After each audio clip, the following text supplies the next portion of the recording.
Buongiorno a tutti, per me è un grande piacere essere qui di nuovo al Festival dell'economia e soprattutto a presentare uno storico dell'economia in questo incontro che è organizzato per il Center for International Governance and Innovation.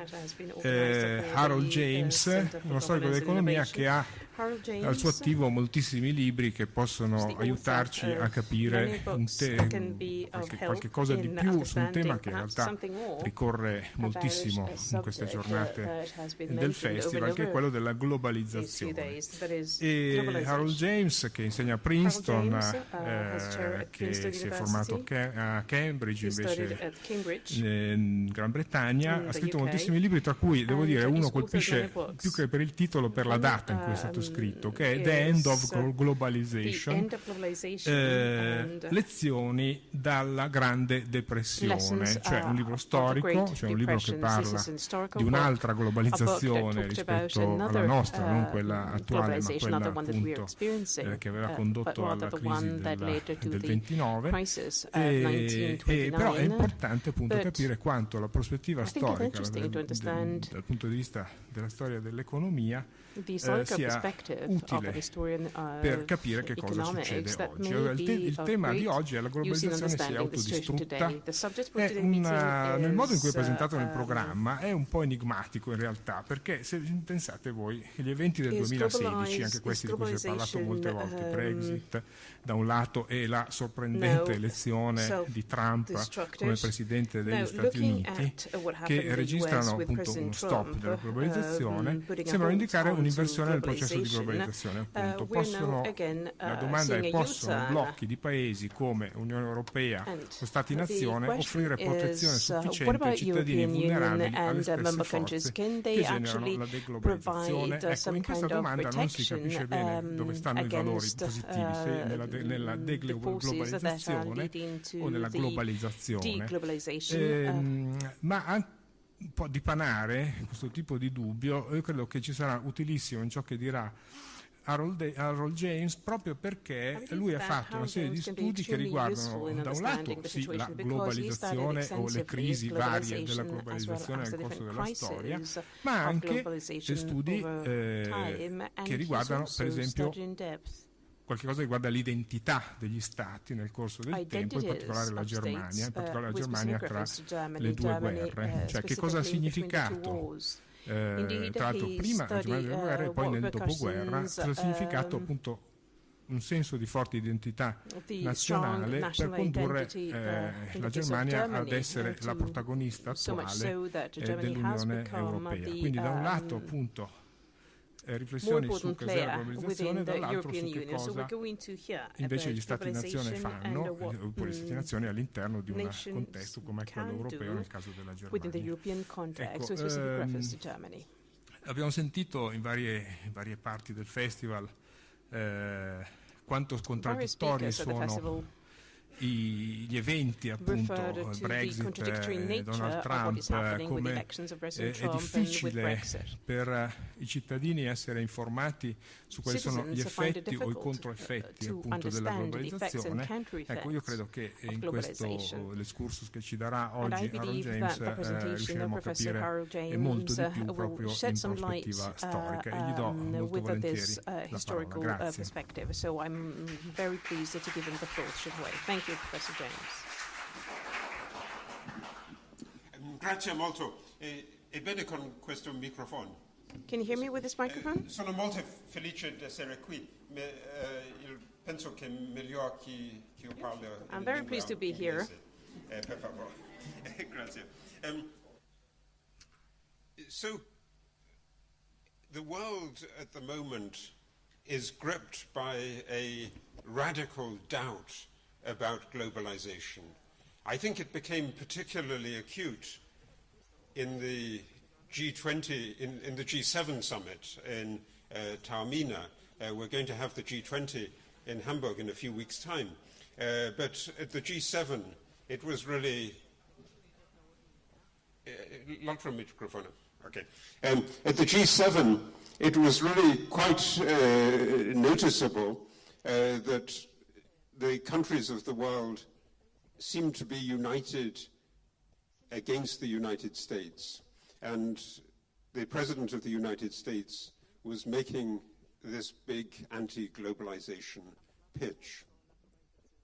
And it's also striking that the British Prime Minister, Theresa May, didn't stay for the full 2 days of Taormina, but left early on the Friday evening, and that then last week, when President Trump announced that he would get out of the Paris Climate Agreement, Prime Minister May refused to endorse the EU declaration of support for the Paris Agreement. So it looked as if the two countries, the United States and the United Kingdom, that had really constructed the infrastructure, the institutions of the global economic order and the global political order in 1945, were retreating and stepping aside. And it very vividly raised, I think, the possibility of deglobalization, of another reversal of globalization. And I think ever since 2007, 2008, for the last 10 years, since the beginning of the financial crisis, people have been continually thinking about this particular question. Can something like the Great Depression, this big, destructive turning away from globalization and turning also to nationalism, can that be repeated? Then there's another alternative that I would like to think about this afternoon. Is there an alternative kind of globalization?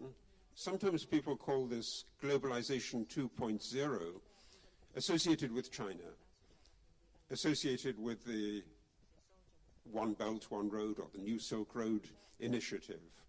A completely different kind of globalization, less concentrated on financial liberalization, and with a substantial suspicion of many aspects of financial liberalization, and instead thinking about how to link the world more closely through big infrastructure projects, through shipping, through overland communications, through energy supply networks.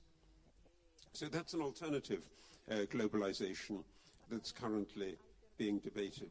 In the face of these challenges, on the one hand, deglobalization, on the other hand, a very different kind of globalization 2.0, the people who until recently were the cheerleaders of globalization have started to push back a bit and to say, well, there needs to be a different kind of globalization, and in the past, the people who managed the globalization process didn't take enough regard to compensate those who lost out in the process of globalization.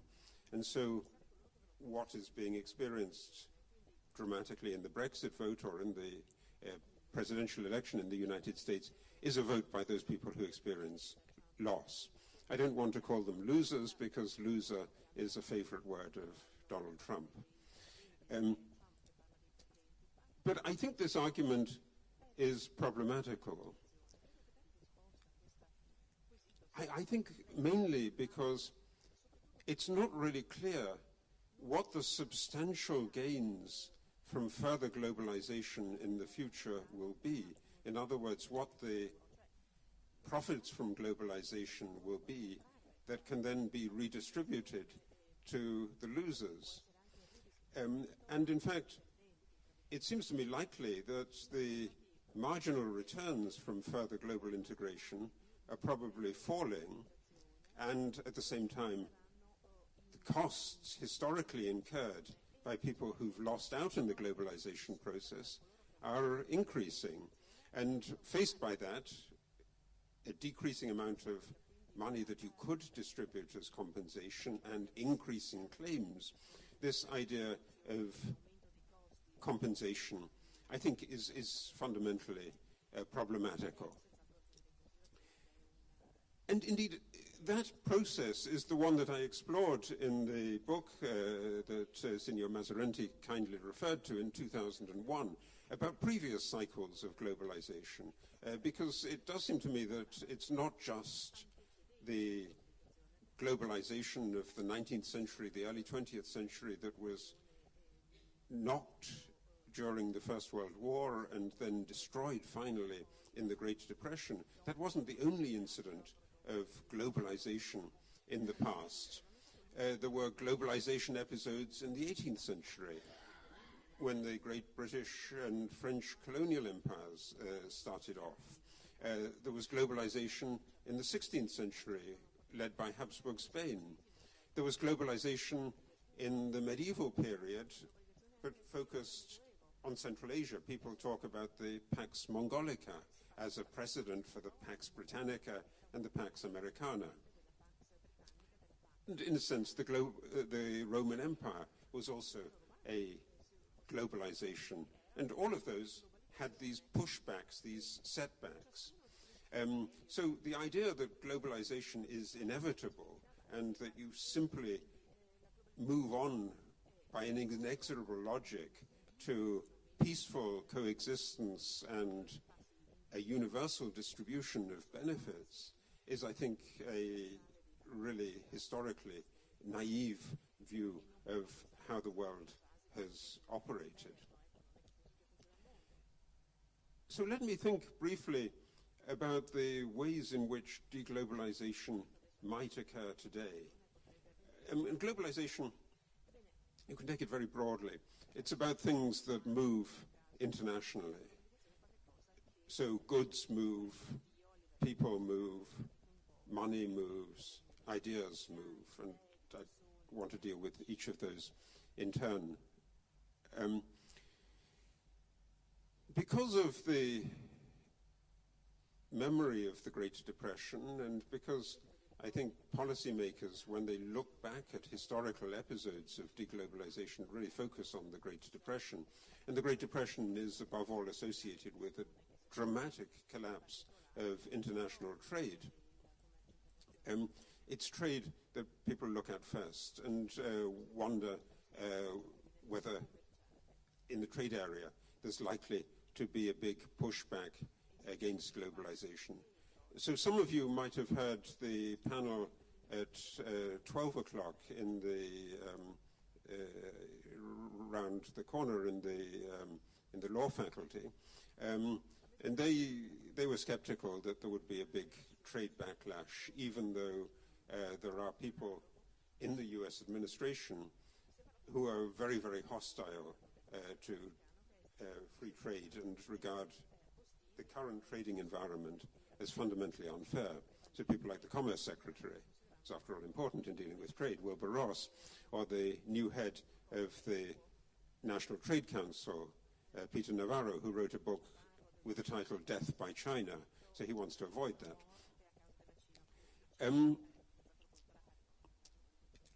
I agree that a big systematic pushback on trade is not likely for the following reasons. First of all, there are many people in the rich industrial countries who have got substantial benefits from free trade or relatively open trade with low tariff boundaries. There's a big empirical literature that suggests, I think sensibly, and there's a kind of logical intuition about this, that it is actually the people who are on lower incomes, have less wealth, who are most likely to benefit from the openness of markets. So there's a kind of paradox here, because a lot of the discussion, there have been some really nice papers in the United States by David Autor, in Italy, in Europe by Italo Colantoni and Piero Stanig, about how the trade shock is responsible for some of the political backlash. But the problem, I think, is that there are many people in the United States as well, who really like the idea of having cheap T-shirts. I don't think anybody in this room would be particularly upset if they had to pay 20 euros for a T-shirt rather than 2 or 3 euros for a T-shirt. But that's not true of everybody. Also, if you think about this kind of thing, if you think how much this would cost if it were going to be made in the United States solely or in Europe solely, it wouldn't be 300 or 400 euros or dollars. It would be in the thousands of dollars, and then I think again many people would feel that that is not right, and so simply having a across the board protectionist legislation is likely to produce a big popular backlash against measures of that kind. The second point is that the production today is linked in very different ways than it was in the interwar period when there was this protectionist backlash. In the interwar period, it was mostly a question of exchanging commodities and food from poorer countries for manufactured products from rich countries. Now there are product chains, global value chains that go across the world. This is not, I think, plausible, and that's why pushing back on globalization in trade is going to be so costly. And finally, I think you need to think that most of the jobs that were associated with the China shock have already disappeared. And so there aren't that many steel workers in the United States anymore. And nobody would now want to open up the old steel plants that were closed down, in part because they were technically behind the age. Secondly, let me think about the next kind of globalization, the sentiment that it's not so much trade globalization, but that it's migration that is undermining living standards. That's a powerfully articulated argument in the United States, but also in Europe, and it's been around for a long time. It doesn't even start with the financial crisis. It's before that the worry, for instance, in France about Polish plumbers or Polish nurses coming in. There's something of the same kind of issue that I talked about with trade, the same kind of bifurcated sensibility about what the effects of reducing migration would be. And it's very vividly, I think, raised in the case of the United Kingdom, where the new Prime Minister, Theresa May, maybe you have to wait for next week, but maybe she won't be Prime Minister for that much longer. But she's made a really big point consistently, long before the Brexit referendum even, about the importance of restricting migration. But on the other hand, she's also committed herself to address the question of high housing prices, high costs for living in the UK. And she's recognized that that fundamentally can't be tackled except by building a great deal. But who is going to do the building? There's already a shortage because of the anxieties about Brexit. There's a shortage of building workers in the United Kingdom. So projects that are actually planned to begin can't begin because there are simply not the people to do the jobs. And that's because they come mostly from abroad. But the mindset is divided about this.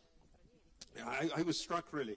I thought, in fact, the moment that I believed that David Cameron last June would lose the referendum on Brexit was when I saw him in a television debate.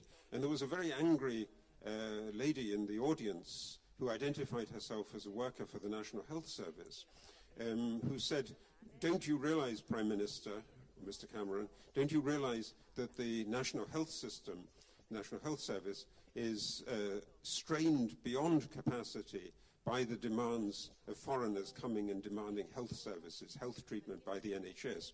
And she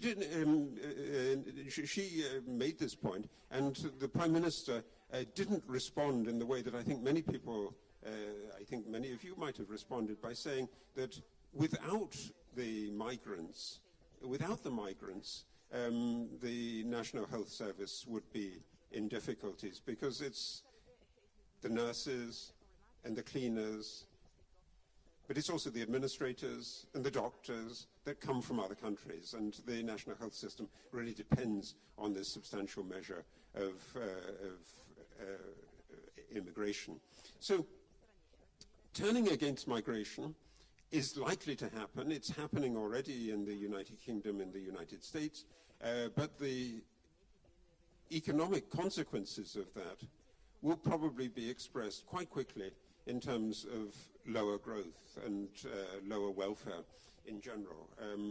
In fact, in demographic settings where there's a rapid aging, and this is more true of many countries in continental Europe than it is in the UK, migration is an important part of the creation of a potential for the future. Let me turn to a third area, the globalization of finance. And that, it seems to me, is really where a lot of the problems have always lain. And the moments historically when the globalization has tipped into deglobalization, those moments have been moments of big financial crises. So I can see three over the last 110 or so years.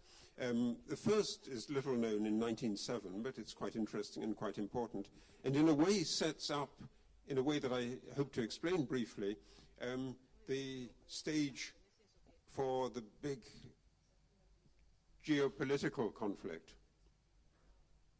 For the big geopolitical conflict in 1914. The crisis, the stock market panic of 1929 and the banking crisis of 1931, these contagious crises in the Great Depression, and then 2007, 2008 more recently.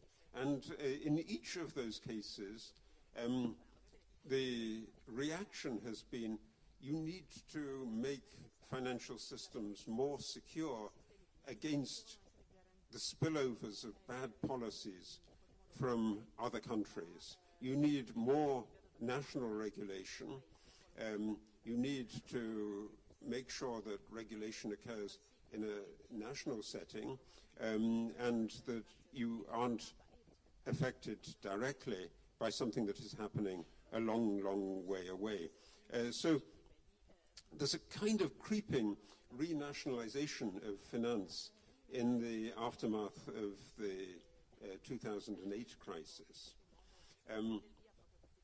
And that's, in other words, an area where you can see how this reaction against deglobalization is going to work. It's going to be more acute, I think, if the United States and the United Kingdom respond in the new environment with a reversal of some of the measures of increasing control that they imposed initially in the wake of the financial crisis with Dodd-Frank in the United States. If they push back on that, then the perception in Europe and in China will be, I think rightly, that American and British banks are quite dangerous and that they shouldn't be permitted to undertake these dangerous activities in the European or Asian settings. So we get a renationalization of finance. And fourthly, though, and I think this is really the most critical area, globalization is about the movement of ideas and the movement of information, and the world is connected in many, many ways. And in the aftermath of a big financial crisis like 1907, or like 1929, 1931, or like 2007, people in many countries get more sensitized to the geopolitical importance of information. Let me give you one historical example and then one current example. In 1907, there was this global financial crisis, started in the United States, affected many parts of the world, including Italy, very severely, but it didn't affect the country that was then at the center of the international financial system, Britain. And Britain had this quite resilient system of small merchant banks that did international trade and were supported by a central bank, the Bank of England. But at the time of the 1907 crisis, people in other countries realized that these merchant banks and other British financial services, insurance, were not just an economic activity, not just a financial activity, but represented an informational advantage that Britain could use to impose its will on other countries, to prepare military strategies. And particularly, in the first decade of the 20th century, the British naval intelligence used the information from the merchant banks about what was trading, how much grain was being shipped from Argentina or Canada to Germany, in order how much shipping was going, what the goods carried in the ships were. They could get that from the Lloyd's registers, the insurance registers. They used that in order to prepare a plan for a naval blockade. And so other countries then thought, well, they have to do something similar. And both in Germany and the United States before the First World War, there were big attempts to build up an equivalent to this financial and insurance system. Well, the equivalent of that in today's terms is not really, it seems to me, in financial services, but it's in information technology. It's in Google, it's in Facebook, it's in Twitter, it's in Amazon. You can work out what people are buying, what they need, what they want. And the sense is also, and it's been vividly reinforced by the revelations with the Edward Snowden leaks and the WikiLeaks disclosures, that this is something that gives the United States a strategic advantage, and that this information is being used strategically by the United States in order to exercise what control it still has in the global system. And so if you're in China, you want to develop an alternative to Amazon, and they have got an alternative to Amazon. You want to have an alternative to Google, so you get Alibaba for Amazon, you get Baidu for Google. Russia is very skeptical about the way in which these American information companies work, and they've also got their own alternative social media. So the attempt to make a deglobalization of social media is, I think, the equivalent in the 21st century to that 20th century pushback at the beginning of the 20th century, in an age in which there's also a greater sense of the likelihood of geopolitical conflict. So how can this system be managed? Is there any possible way of keeping control of all of this? I think many people looked at the beginning of the year at Davos and saw the Chinese president, Xi Jinping, and saw him laying out a vision in which China would be enforcing rules in a new globalization setting. And then some people said, well, Europe should do something like this, or Germany should do something like this. The New York Times had a very famous, often quoted headline about how Angela Merkel was now the leader of the West because of the worries and the uncertainties about the position of the President of the United States. So China or Germany or Europe as potential alternatives, I think there are problems with all of those, and they're important to think about. There are problems in terms of capacity. Germany is not a very big country, and it's got a kind of economic system that in some ways doesn't look right for the world. This large trade surplus and current account surplus is worrying to its neighbors. I don't need to tell you about that. It's worrying to its neighbors, and it's worrying to the world. And there's a sense also maybe that in some areas the Germans don't play quite straight, that they cheat slightly or considerably in regard to, say, automobile emissions on cars. In the same way, there's a sense that China is cheating with globalization because the Chinese markets are really not as open as they should be. So it looks a bit hypocritical for Xi Jinping to be making this case about a Chinese-led globalization alternative. And in addition to that, I think there are in both areas issues about how democracy works. In China, it's really quite simple. That China is an autocratic regime with a one-party leadership, but which is experimenting with little bits of local democracy. So it's in a kind of fragile setting in terms of its democratic accountability, and you can also think that the leaders may think that this is particularly vulnerable in the case of an economic downturn. So they're very worried about the prospect of growth in China falling away substantially, and that's one of the reasons that they're so committed to the globalization project. In Europe, it's not that Germany isn't democratic, but the question is how democracy works in a European setting and whether other European countries have enough influence and enough input onto the way in which policy decisions are made. And in terms of thinking about how Europe is going to respond, maybe that is one of the areas where something can be done.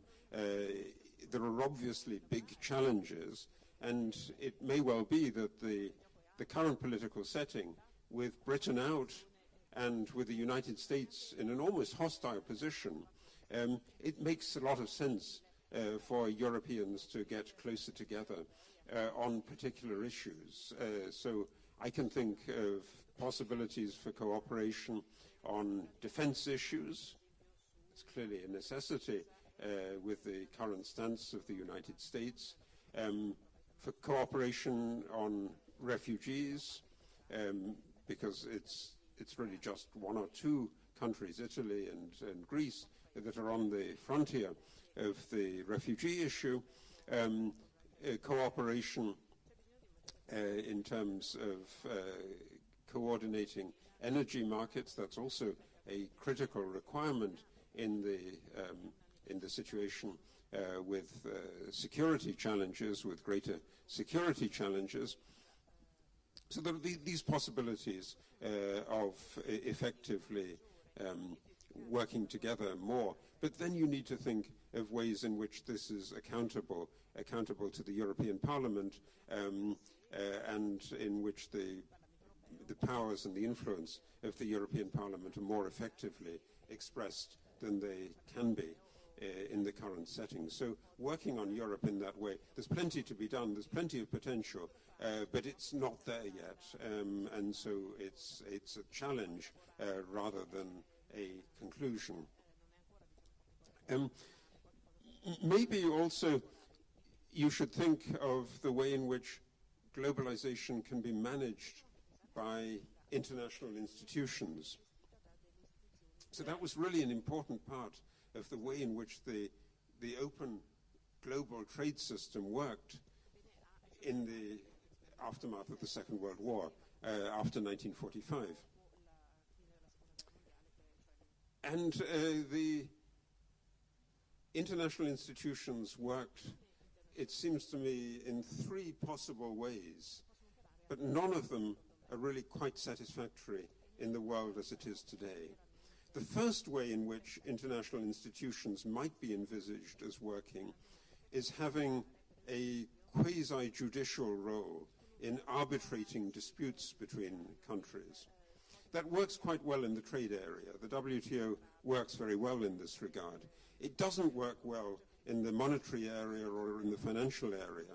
And attempts to think that, for instance, currencies are manipulated or currencies are misaligned.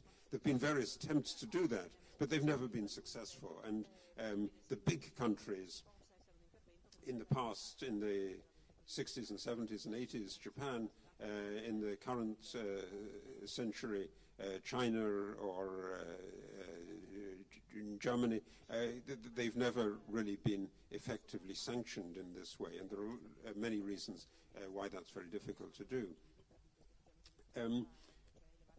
So the second area that international institutions worked in was by giving confidential advice on what the appropriate policy was, on what the effects on other countries might be of a particular policy, or what the spillovers from other countries' policies to that country might be. That, I think, is just less and less possible because advice today doesn't stay private for very long. It was originally considered as something like the priest in the confessional, that countries could go and get this absolutely secret advice that would be revealed to nobody. But that's not the world of WikiLeaks, and that's not the world of today, where everybody writes very quickly about what's been done. We know exactly what happened in Taormina. It's much too open for this kind of confidential advice, which was really quite useful. And there are particular moments in which you can really see how confidential advice could be useful, but it's not the practicality of today. And the third area is by making big public pronouncements, as it were, taking to a Twitter account, should international institutions have their own Twitter account and be using a public pulpit in order to try to influence policy. That's also really, really problematical because in this world, which is so contested and where there are different sides lining up in questions about, say, the adjustment of current account balances, it looks as if the international institution will be on the one side and then the other side will just ignore it and say, you can't really sanction us, you can't do anything about us, and the international institution will look ineffective. So if that's the case, we've got really a big problem of how this is going to be governed, how this is going to work. But there is, I think, a way out. And that is that the alternative, the new style, might be to concentrate on the provision of large quantities of information, detailed information, real-time information on how economies are developing, so that you can see, that everybody can see, and this is publicly then available, everybody can see, markets can see, people can see, governments can see, everybody can see how development is taking place and what the particular problems are and what the particular immediate reactions to a particular policy measure might be. And this would be, I think, if you think of this fundamental challenge to globalization today as being about the control of information by networks, Facebook or Twitter, that you're not quite sure who controls them and why they're being controlled, then this would be the appropriate answer, to have a lot of information, a lot of real-time information available, and to make the world a more knowable place. But finally, that kind of vision is only going to work if there's also a vision underlying it of what is sustainable, what is healthy, what is practicable, but what is also in accordance with the needs of the human beings who are interacting with each other. There, I think, some of the Chinese lessons have actually been quite valuable. So from the beginning of the financial crisis, China has been mounting a kind of rhetorical attack on a world of excessive individualism and stressing more the importance of communities. So I don't think this is particularly a Chinese uniqueness. It's actually, if you think about it, it's the strength of when Italy was really great in terms of being the economic center of the world, leading the world in the 15th century, the 16th century. This is an Italy of strong communities, of city-states. And the idea of strengthening communal bases for interaction then does seem to me to be an important underlying principle that when you're thinking about how Europeans should now try to construct this new European order as an alternative to a globalization whose major advocates in the United States and the UK are falling away, when Europe thinks about how to construct it, it needs to be something other than just a top-down globalization, but needs to rely on this really firm basis of civic spirit, civic solidarity, and a deep awareness of what humans need, what human dignity involves, as the sustainable foundation if you're going to prevent the radical, violent deglobalizations that have been so destructive in the past. And thank you.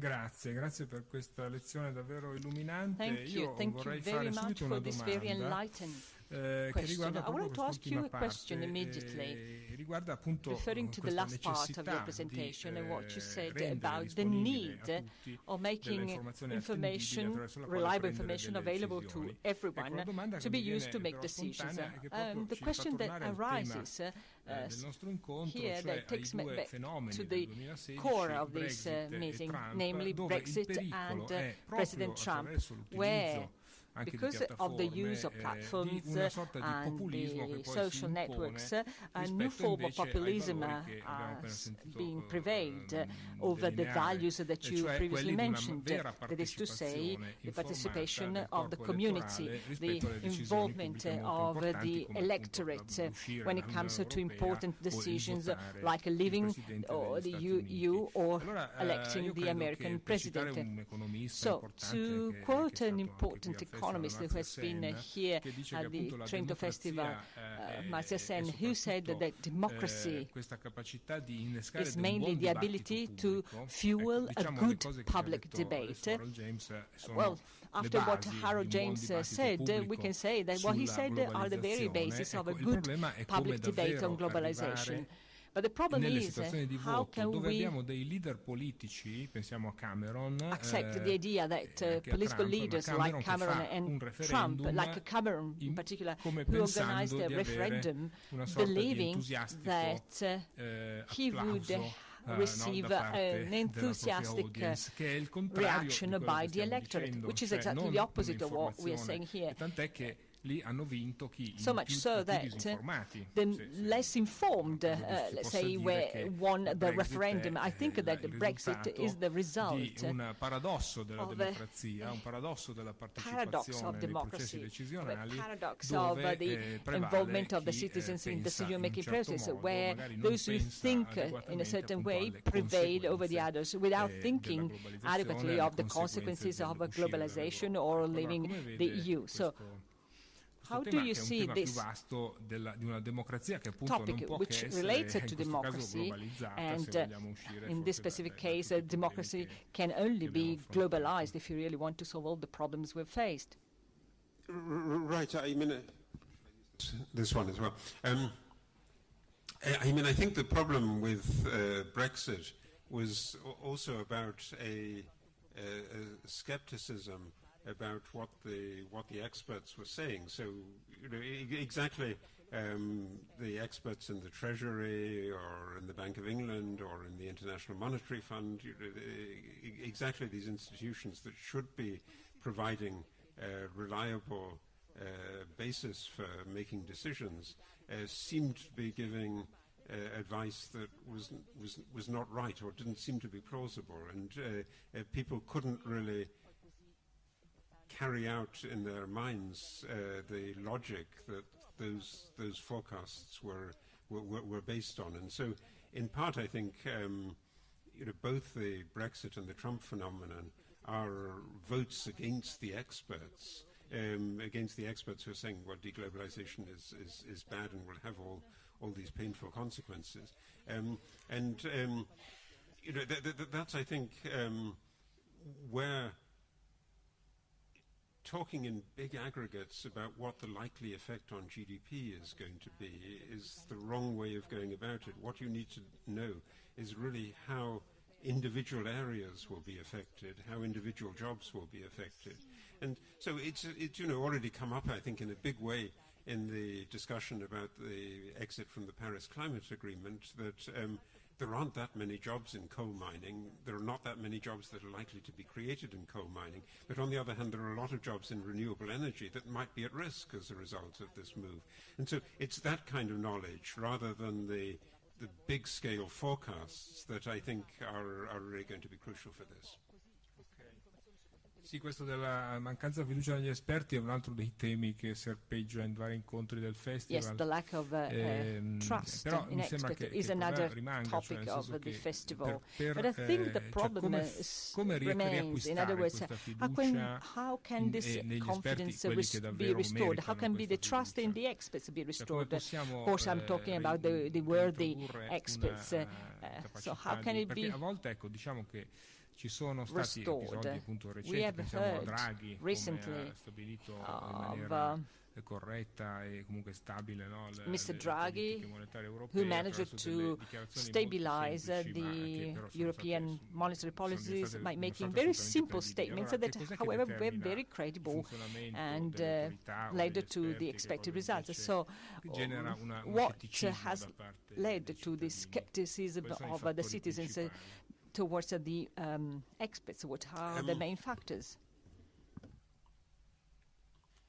It's I think a very big dilemma, and the story is that many decisions are really quite complex, and so if the logic of all of those compromises and all of those decisions is really spelled out, it becomes actually difficult to follow for many people.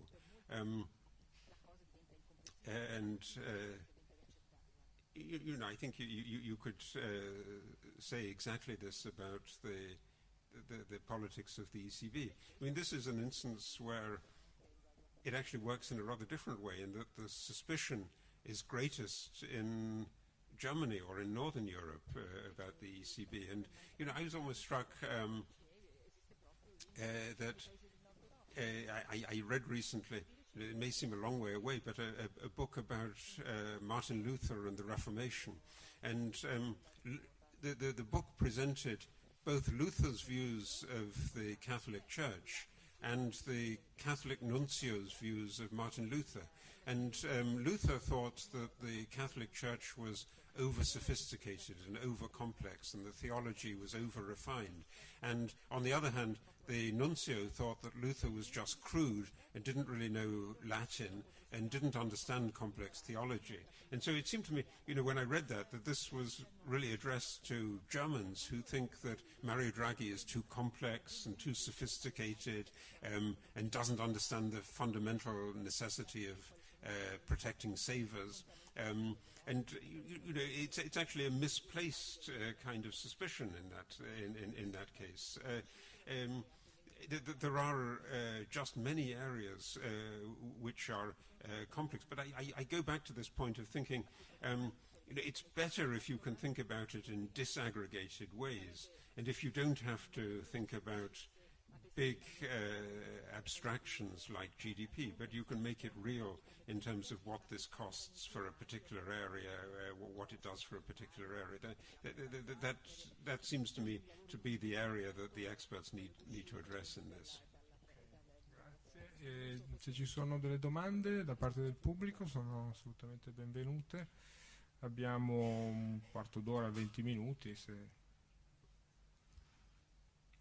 Credo ci sia anche un microfono.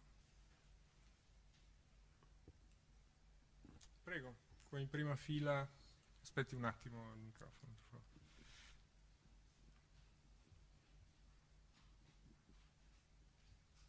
Sì, volevo chiedere al professore I se would like to ask la you questione ambientale non if poteva the essere environmental l'unico ambito issue in cui si incontrano couldn't be the interessi only che sono area divergenti where dal punto di vista diverging commerciale. interest, Perché l'azzardo like climatico è un rischio per trading tutti. interest, could be Poteva essere questa the la only base way su cui or the only innescare una politica area di where condizione. common policies could be adopted, I'm because sorry, the environment involves I didn't quite everyone. catch the question. Maybe I should listen to it on the... The climate change, the question of climate change, yes. it could be the most important basis for have a good discussion, and it's a paradox that Trump was against that. Yes, no, I think that's a very, very important point. I mean, and again, you can treat it as a kind of European discussion. Because Europe has lots of very ambitious goals in regard to climate change, but it's actually not very good at meeting them. And the energy policies in different European countries are quite different from each other, so the pricing of energy is different. So I think in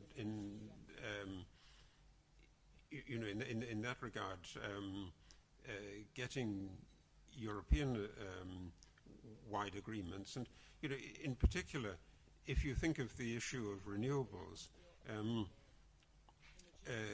energy from the sun is much easier to get in southern Europe, but then it's a question of transporting solar energy from southern Europe across the Alps into northern Europe. And at the moment, there simply isn't the capacity, the capability of doing those long-term transfers. So in order to do that, you would need a long-term investment project. And that's, I think, exactly the kind of concrete measure that Europe should at the moment be contemplating. But it's also one of the areas, and I think that's the sense behind your question, is it's one of the areas where China and India are more likely now to be on the same page as the Europeans than with the United States. And in that sense, it may be one of those instances where what Trump has done by very clumsy politics has actually been to create a world that is really getting together to form its own vision of how an effective limitation of carbon dioxide emissions can be. But having said that, also what happens in the United States in the next 4 years is important, and so the United States is a great producer of carbon dioxide, so to have the United States outside these agreements is really problematical. Mi verrebbe da aggiungere su questo tema che rispetto a quello che dicevamo prima sugli esperti, considering what we were saying about the experts here, so the lack of trust in the experts. So here Trump went against the, let's say, universal agreement of all the scientists who deal and study climate change. In other words, the scientific or the expert world was unanimous about the relevance of climate changes. And then we have populism that says that climate change is not even an existing phenomena.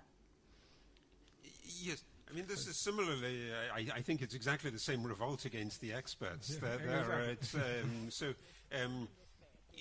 You know, and then when people build this kind of case, they use individual mistakes. So undoubtedly, some of the people who were trying to present climate change overdid the case, and they made statements that can't be properly supported, and then that looks as if it blows up the whole of the science. But I think a legitimate view doesn't really think of that. But you know, it's also obviously the case with economists that they got things very badly wrong in 2007, 2008, particularly in the lead up to 2007, 2008. And so, you know, some sort of skepticism about experts is appropriate, but a radical denial is really very, very dangerous.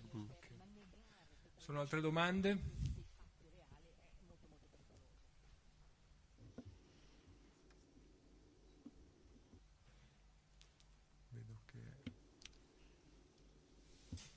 So maybe I could ask a question of the audience, yes. if I may.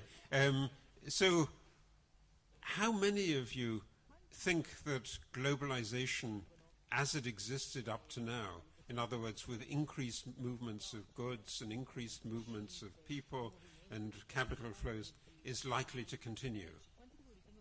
Do people think that? Good.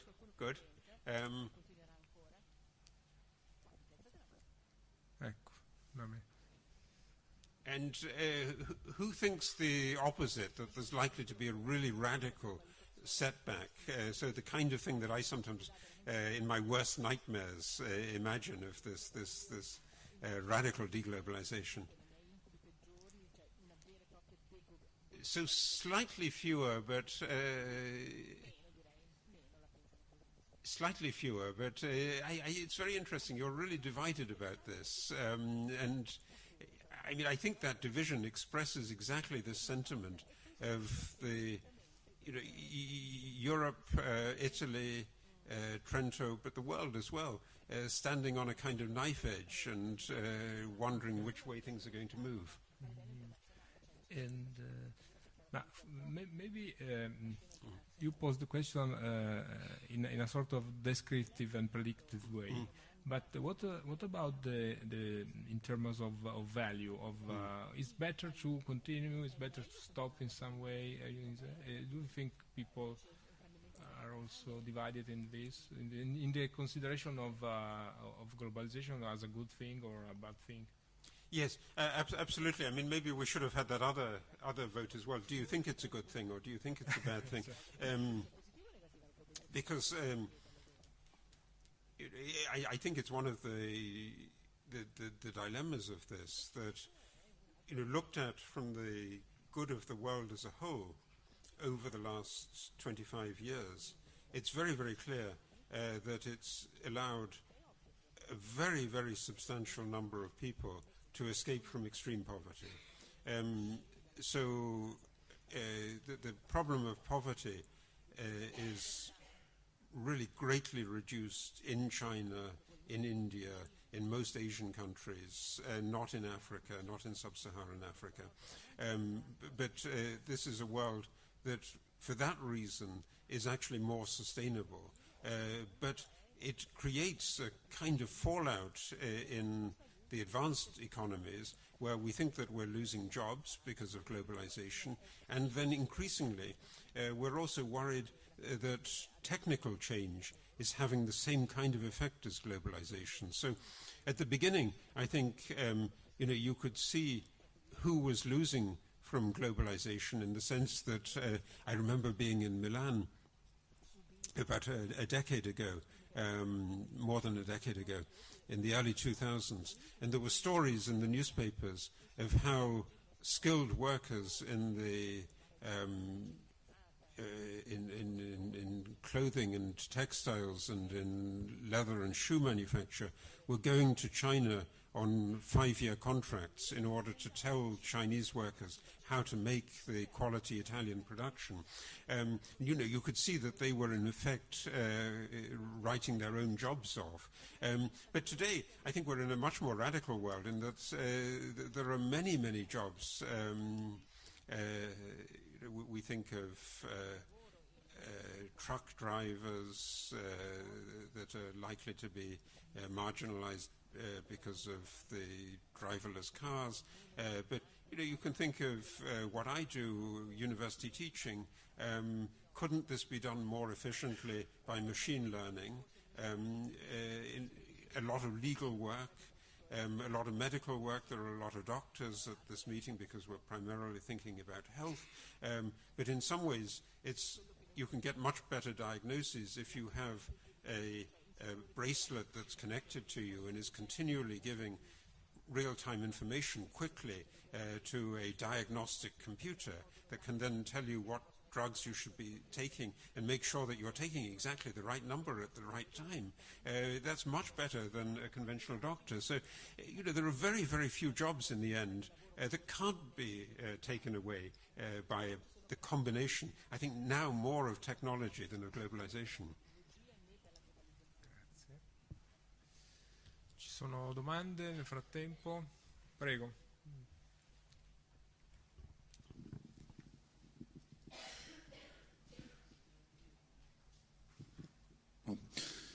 In 2016, public opinion proved to be very gullible. They believed a lot of lies that propaganda, both in the US and in the UK, were told. It's not the first time that it happened. After all, Nazi Germany had a lot of support from public opinion. But do you think that overall new technologies, and especially social media and social networks, made things worse for democracy overall? Or do you think that despite this, there's been more positive than negative effect because of this new implementation of technologies over the last 20, 25 years? Yeah, I think you're right to point to how technology has changed this, because it's created communities where they're really, in a particular community, just exposed to views from that particular point of view. But having said this, again, it may be a point in favor of this argument about why you need openness and why you need the availability of a lot of information, is that you can also see a kind of change in 2017 to 2016. So, I remember at the end of 2016, in the immediate aftermath of the Trump election, I was part of a group writing a report on the future of Europe, and we were thinking about populism. And we said something in this report like Geert Wilders in the Netherlands is likely to get 30% of the vote. In fact, he got 13% of the vote, so much, much less. Marine Le Pen also got less in the final round of the presidential election than most of the opinion polls were suggesting. And it seems to me what was happening in part was that the reaction in the Netherlands and in France to what was happening in the United States and the UK, the kind of chaos in Trump land and the uncertainty about what Brexit actually meant, gave a kind of indication of the actual difficulty of the post-populist politics in presenting a concrete program. And so people in other European countries were repelled, and you can see the right-wing populist party in Germany loses out quite badly and is fading away in the opinion polls. Grazie. Altre domande?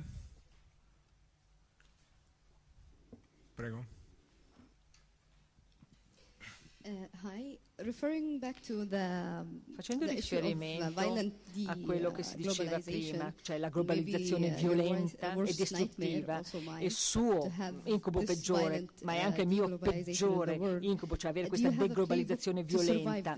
Lei, non so, ha un manuale di sopravvivenza da darci, lei che ha studiato la globalizzazione così tanto, non so, ci sono delle professioni che riusciranno a sopravvivere alla deglobalizzazione, per esempio? That's a very, very good question.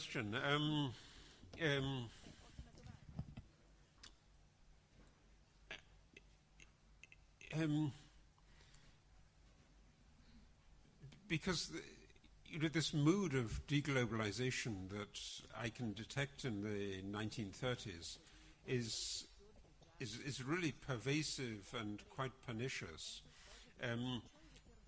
But the people who stand against it are also talking about the importance of patriotism. So in order to fight violent and exclusive and nationalistic deglobalization, some sort of reference to a patriotic feeling is, I think, also important. So, the inspirational figures in the 1930s I would think of as Winston Churchill or Franklin Roosevelt or Mahatma Gandhi, and they clearly have a very strong national vision as well as an international vision, and what they want to do is to make the national and the international vision compatible with each other, and trying to think of a way of bringing the national and international or supranational identities together is, I think, then it goes back to thinking about what people have in common, the kind of last section of what I was trying to talk about, what the foundations are, and it's laid out, I think, eloquently in the aftermath of the Second World War in the Universal Declaration of Human Rights. And that's also, really interestingly, a document that's produced not by people from one country, but people from a large number of countries, where a Chinese author and a Lebanese author play a really important part in the drafting of that article. But you need, I think, in this framework also some sort of sense of identity and, I mean, yes, of course, a commitment to patriotic values. Grazie, ci sono altre domande? Ecco, bene. Ecco, direi chiudiamo allora con ci sono due domande. So let's say we can ancora, take two final questions and then this is it. So two final questions and then it's over. So thanks. I have a couple of questions. One is, okay, let's assume that there is in fact an anti-globalization trend which is rooted in two main factors. One would be demand side factors that have to do with perceptions of the population, and the other would be supply side factors that come from, say, political establishment. In terms of demand side factors, we're talking about the so-called losers of globalization that are disaffected, disenchanted, and so on. The question is, are their votes, their opinions self-limiting? In other words, people who voted for Brexit and come from, say, an agricultural background where most of their money comes from agricultural subsidies, or people who come from areas, say, similar people where it really is not in their best interest to vote for Brexit. Are they going to realize that they made a mistake at some point, and there would be, therefore, a trend against this deglobalization simply because the population comes to see that it doesn't work? The second issue is simply has to do with supply side factors. And I was reading, I think it was in Foreign Affairs or maybe Project Syndicate, an article that was saying that basically if you compare reactions to Trump and reactions to Brexit, the picture that comes out is very different, whereby reaction to Trump have been very vocal in the United States, and there have been major protests and so on, whereas in the UK, by and large, the population has accepted that one, Brexit is going to happen, two, that a hard Brexit might very well happen, and that the number and frequency of demonstrations have been fairly limited. And therefore, the issue is, what are the variables that predict reactions to supply side and supply side factors themselves? Sorry if this is really complicated, but okay. Well, no, it's a very, very good question. And the first part of it, I think, gets at this difficulty that some of the explanations for the Brexit vote are to do with economic losses. And so this is the kind of point that the best article that I know on that is this one by Colantoni and Stanig from Bocconi.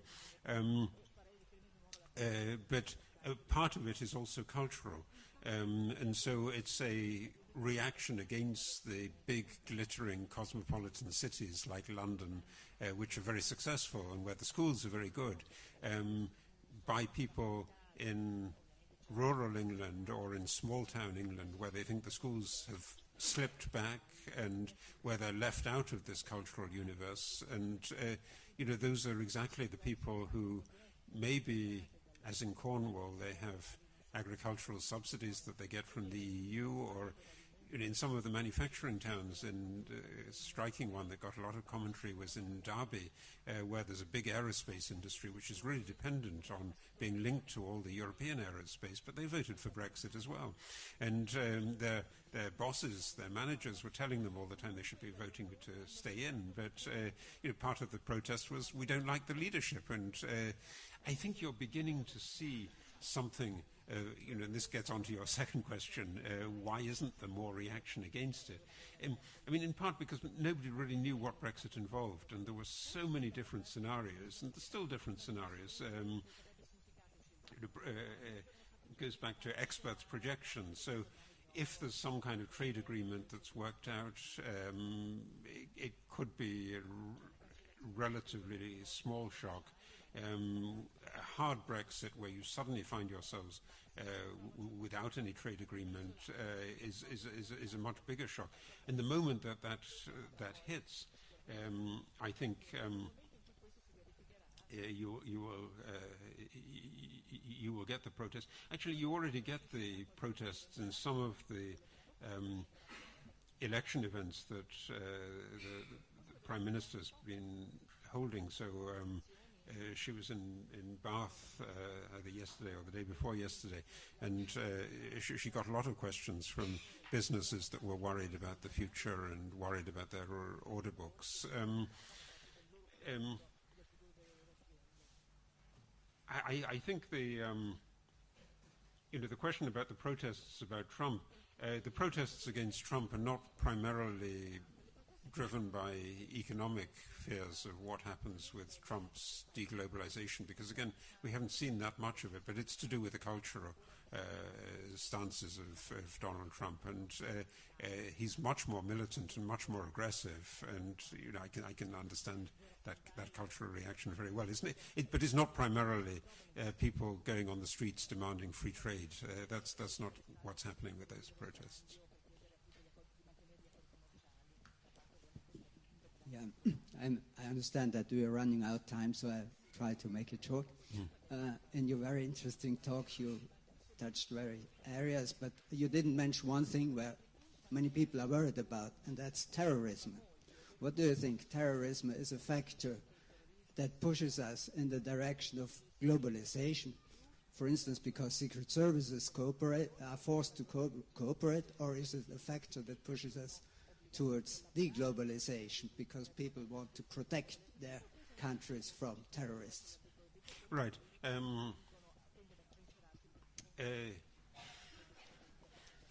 I think now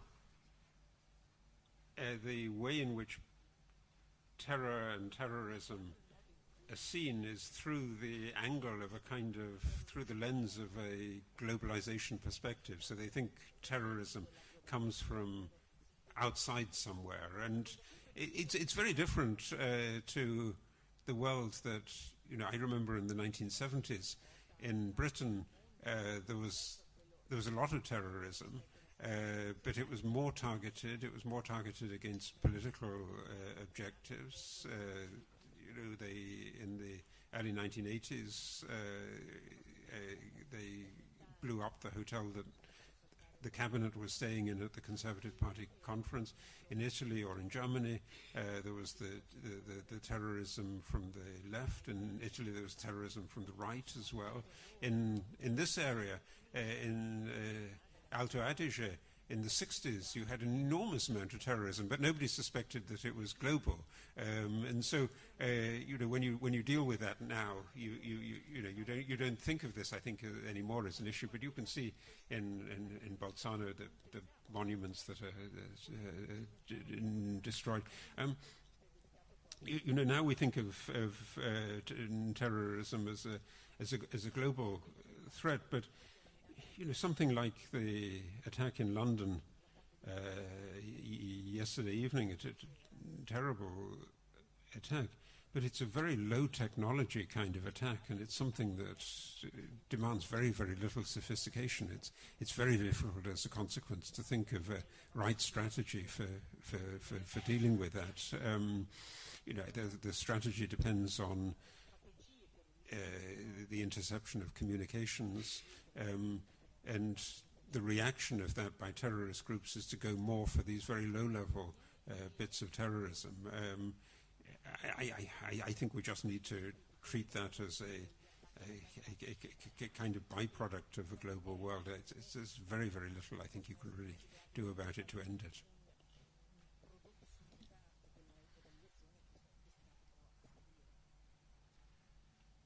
Ecco, io direi che ci avviamo alla fine. Mi viene in mente una battuta che era di Ralph Dahrendorf, che parlava di certi attacchi terroristici come punture di spillo rispetto ai valori comunque di fondo che noi continuiamo a difendere, non per minimizzare questi attacchi, però per farci capire che molto spesso c'è un'amplificazione mediatica assolutamente eccessiva rispetto a tutto questo, rispetto appunto all'entità molto limitata di questi attacchi. These attacks that are very, very limited in nature. And it is also a matter of public perception. And the lecture of the historian here is particularly important because globalmente a me risulta che il dato sia una diminuzione globally speaking over the past 20-30 years the terrorism or terrorist attack have decreased vis-a-vis the 70s and the 80s, so it's also a matter of public perception. And do you agree on what Dahrendorf said, that is to say terrorist attacks are punctures, needle punctures? No, I mean, I think it's a good point to make. I mean, I ended this book in 2001 with the thought that there are many things that are going to be globalized, and so viruses and diseases would be globalized as well. And that's another aspect that I didn't really think about in the presentation this evening, and where again the only effective way of combating that is actually by very quick information, and that's something that the technology gives us the possibility of finding out. If you look at if Google tells you who is searching fever or diarrhea and then puts it on a map, you can see where some of the problems are going to be, and so you can act much more quickly than if you rely on doctors reporting something to ministries of health and so on. But diseases are global. When people travel, they will spread. Terror is global in exactly the same way. And I mean, in a sense, maybe it's not a wrong thing also to think of terrorism as a disease of the mind of the people who are inflicting the terror. They're somehow turned on or infected by a particular set of ideas, and you need to be able to understand the circumstances in which those ideas are set on, and which I mean, I think it's very like an infection, that it's a mental problem. Grazie. Bene, grazie a tutti per averci seguito fin qua.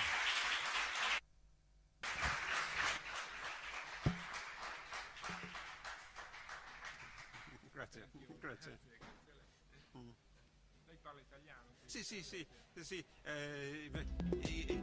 ha perduto